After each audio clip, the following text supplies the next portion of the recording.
لابنه الحسن علیہ السلام لا تخلفن وراءك شيئا من الدنيا فإنك تخلفه لأحد رجلين إما رجل عمل فيه بطاعة الله فسعد بما شقيت به وإما رجل عمل فيه بمعصية الله فشقي بما جمعت له فكنت عونا له على معصيته۔ امام علیہ السلام فرماتے ہیں کہ اے میرے نور نظر، میرے فرزند امام حسن علیہ السلام، لا تخلفن وراءک شیئا من الدنیا، اپنے ماں بعد دنیا میں سے کسی چیز کو اپنے پیچھے نہ چھوڑو۔ لا تخلفن، دنیا میں آپ نے جو مال و دولت جمع کیا ہے اس کو اپنی زندگی کے بعد کے لیے ہرگز نہ چھوڑو۔ خالف کے دیکھ پیچھے کو سنو گے کہ نہیں، یعنی اپنی زندگی کے بعد کے لیے جو دنیا میں مال جمع کیا ہے آپ نے، جو آپ نے دولت جمع کیا ہے، یہ زمینیں، یہ مکانات، یہ درخت اور یہ کیش پیسے، جتنے بھی مال و دولت، یہ گاڑیاں، گھوڑے، یہ سب کے سب جو دنیا میں آپ نے زحمت کر کے جمع کیا ہے، ان میں سے ایک چیز کو بھی اپنی زندگی کے بعد کے لیے نہ چھوڑنا۔ لا تخلفن، تاکید کے ساتھ، تخلفو باب تفعیل کا فعل مضارع مفرد مذکر مخاطب کا صیغہ ہے اور اس کے اوپر نون تاکید ثقیلہ آیا ہے۔ لا تخلفو، اس کے اوپر نون تاکید ثقیلہ داخل کرو تو کیا ہوگا؟ لا تخلفن،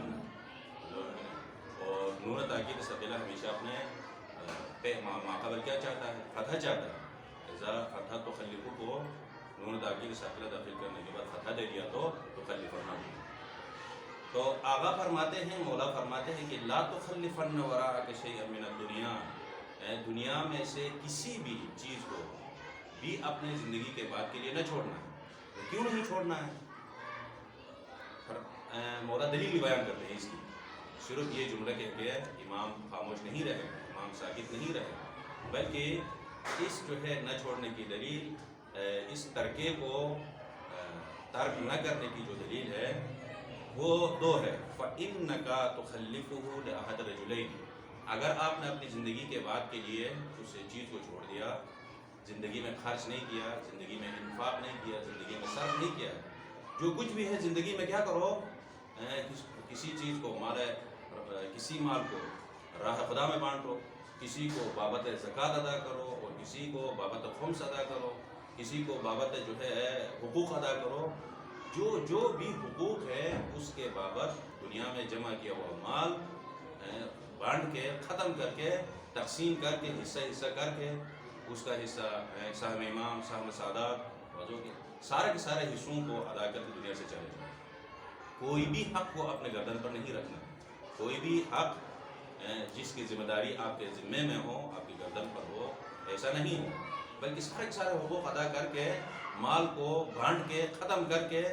اور نفس مطمئنہ کے ساتھ، پورے اطمینان اور طمانینہ کے ساتھ اس دنیا سے چلے جائیں۔ اس کی وجہ یہ ہے کہ اگر آپ نے اپنی زندگی کے بعد کے لیے کوئی مال چھوڑ دیا تو دو آدمیوں میں سے ایک کے ہاتھ میں لگ جائے، یا کسی اچھے انسان کے اچھے اولاد کے ہاتھ میں آ جائے گا، یا برے اولاد کے ہاتھ میں آ جائے گا، اور دونوں صورتوں میں آپ کے لیے نقصان ہے۔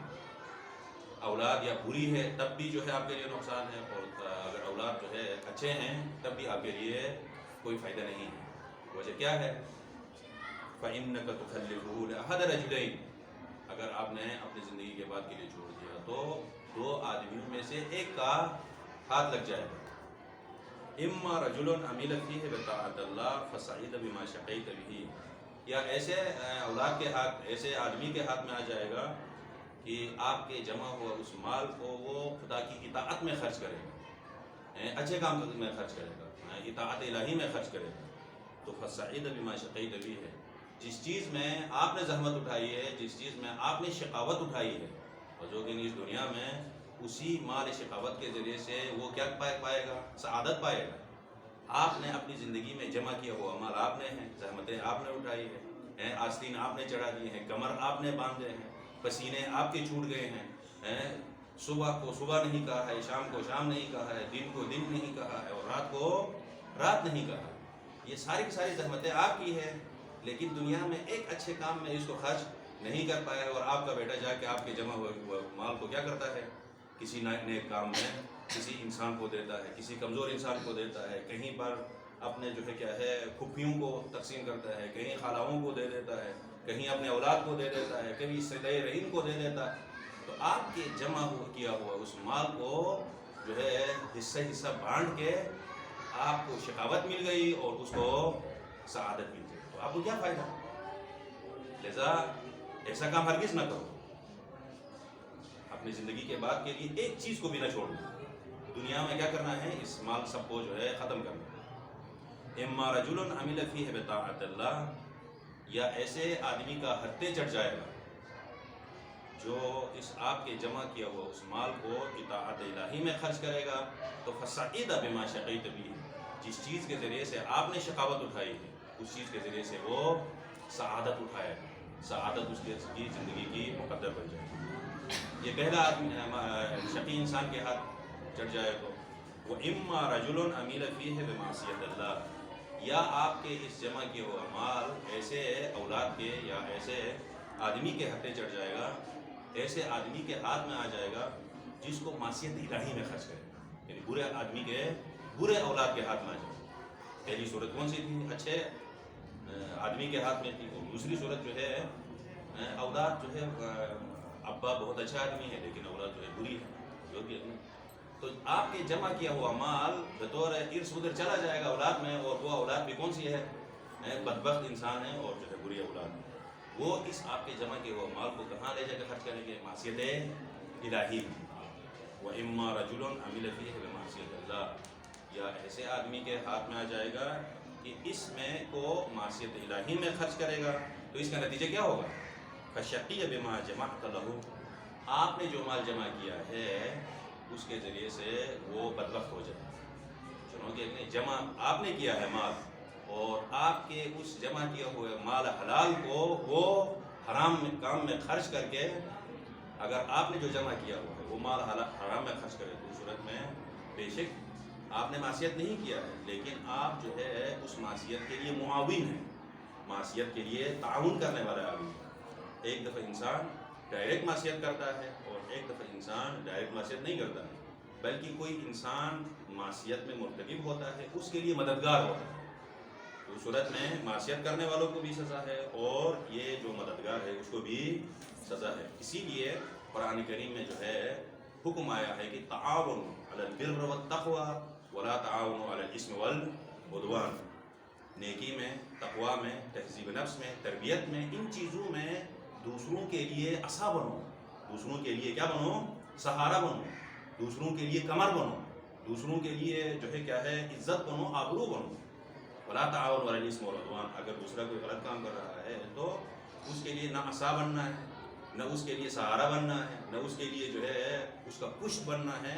اس کا استحکام کا باعث بننا ہے، نہ اس کے لیے باعث تقویت بننا ہے. سوئی کے نوک کے برابر بھی اس کے لیے تعاون نہیں کرنا ہے. نہیں، اگر سوئی کے نوک کے برابر بھی اگر تعاون کریں گے تو اس صورت میں وہ اس کو جو سزا ملتی ہے اس کی آدھے سزا بعنوان معاون علی الاثم والعدوان آپ کو مل جائے. یہاں پر بھی ایسا ہے، آپ نے زحمت آپ نے اٹھائی ہے، جو کہ پسینے آپ کے چھوٹ گئے ہیں، دنیا میں جو ہے کیا ہے حلال کو حلال مال کو جو ہے کیا ہے حرام کی شکل میں جمع کیا ہے اور حرام کو حلال سے ملا کے مشتبہ حالت میں اس کو جمع کیا ہے، جو کہ نہیں، تو کل کو حساب تو دینا ہے نا. کل قیامت کے دن جو ہے کیا ہے آپ نے جو کام کیا ہے اچھا کام، وہ لے جا کے اس کو برے کام میں خرچ کرے گا تو حساب کتاب آپ کو بھی ہو جائے گا اور سزا اس کو بھی ملے گی. لہٰذا دونوں صورتوں میں آپ کو نقصان ہے. اگر اچھا کام میں خرچ کرے تب بھی آپ کو نقصان ہے، برے کام میں خرچ کرے تب بھی آپ کو نقصان ہے. لہٰذا دنیا میں جو مال جمع کیا ہوا ہے اس کو اسی دنیا میں ہی جو آپ کے اوپر حقوق ہے ان حقوق میں تقسیم کر کے دنیا سے خالی ہاتھ جو ہے دنیا سے چلے جائیں. وَإِمَّا رَجُلٌ عَمِلَ فِيهِ بِمَعْصِيَتِ اللَّهِ، یا اس آدمی کے ہاتھ میں آ جائے گا جو اس آپ کے مال میں معصیت الہی میں خرچ کرے گا، تو فَشَقِيَ بِمَا جَمَعْتَ لَهُ، جو آپ نے جمع کیا ہے اس میں وہ شقاوت اٹھائے گا. تو فَكُنْتَ عَوْنًا لَهُ عَلَى مَعْصِيَتِهِ، تو آپ اس کے معصیت میں اس کے لیے کیا بن گئے؟ مددگار بن گئے. لا تعاون علی الاسم والعدوان نہیں تھا، تعاون الاسم والعدوان نہیں کرو، لیکن آپ نے جو ہے اس نہیں کی مخالفت کی ہے۔ وَلَيْسَ أَحَدُ هَذَيْنِ حَقِيقًا أَن تُبْصِرَهُ عَلَى نَفْسِكَ، واضح ہو گیا کہ نہیں؟ اور ان دونوں میں سے کوئی ایسا نہیں ہے جسے تم اپنے نفس پر ترجیح دے سکو، یعنی پہلی صورت میں بھی جو ہے آپ کے لیے اچھا نہیں ہے، دوسری صورت میں بھی آپ کے لیے اچھا نہیں ہے۔ لذا اس دنیا میں جو آپ نے مال جمع کیا ہے اس کو ہرگز اپنی زندگی کے بعد نہ چھوڑو، ورنہ اس مردار کے کسی نے حجب العقیدہ کے اور خطبے میں تشبیہ دیا اس کو، اگر کوئی مال چھوڑ دیا تو آپ کے مال کو اس طریقے سے نوچیں گے جیسے مردار کے گوشت کو جو ہے وحشی جانور اور وحشی پرندے کیا کرتے ہیں، نوچ نوچ کے کھاتے ہیں۔ اسی لیے کبھی ایسا ہوتا ہے نا، انسان دنیا میں ابھی جو ہے ابا دنیا سے چلا جاتا ہے، اس کو تدفین کرنے سے پہلے، اس کی تکفین کرنے سے پہلے، اس کے تشییع جنازے سے پہلے، اس کو مجہز کرنے سے پہلے، یعنی تیار قبر کی طرف تیار کرنے سے پہلے اولاد جو ہے آ کے ابا کی جو ہے ابا نے اپنی زندگی کے بعد کیا چھوڑا ہے، بولو گے کہ نہیں، کون سا مکان ہے، کون سی زمین ہے، کہاں درخت ہے، بھیگ میں اس کے بیلنس کتنے ہیں، یہ اسی پر گفتگو کرتے ہیں۔ یعنی ان کا فوکس ابا کے لیے کون سی چیز ابھی اچھی ہوگی، کوئی اس کے اوپر حق ہے یا حق نہیں ہے، حقوق اس نے ادا کیے ہیں یا نہیں کیے ہیں، ان چیزوں کے بارے میں نہیں سوچیں گے، سارا کا سارا سوچ جو ہے اپنے بارے میں۔ لذا کیوں ایک چیز جو آپ نے جمع کیا ہے اس پر آپ کا زیادہ استحقاق ہے دوسروں کے نسبت، لذا دنیا میں اس کو بھرپور طریقے سے خرچ کرو، خود اپنی زندگی کو بہترین بناؤ، اپنے متعلقین اور متعلقات کی زندگی کو بہتر بناؤ، خود دائمود کے ساتھ زندگی نہیں گزارو، ہو گیا کہ نہیں، خود کی زندگی کو بھی سختی میں اور اپنے اولاد کی زندگی کی، اپنی زوجہ کی زندگی کو بھی، بلکہ ان کے لیے بھی راحت فراہم کرو، خود کے لیے بھی سکون فراہم کرو اور اپنے بچوں کے لیے بھی سکون فراہم کرو۔ جو آپ مال جمع کرتے ہیں اس مال کو صحیح راستے پہ خرچ کرو تو ہم آپ کے جو ہے دنیا بھی آباد رہے گی، اور جس انسان کی دنیا آباد ہوتی ہے اس کی آخرت بھی بہت